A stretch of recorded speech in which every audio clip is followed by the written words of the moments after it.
ये माया वाली का है ईमान से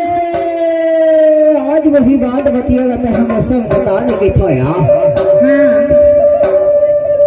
कि तो चाबी के बाजार वही बता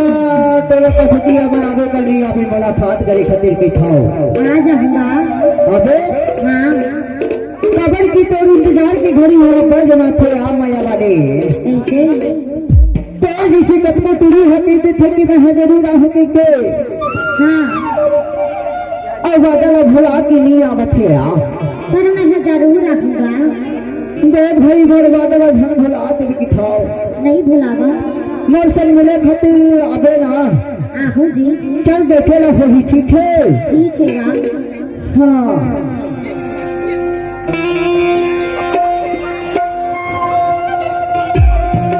डोला दरे दे झाम झोला ले जाता भाई डोला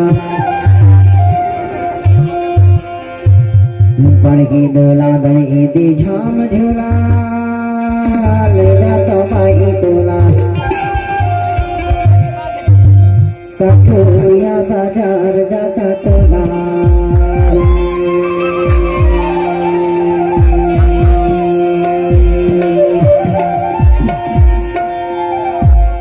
माया वाली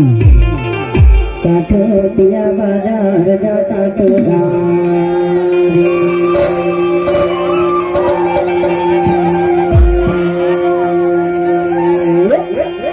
कल की दूला दरिए दे झाम झोला ले जा भेदा मोला हाँ भैया कठोतिया बाजार चाटा मोला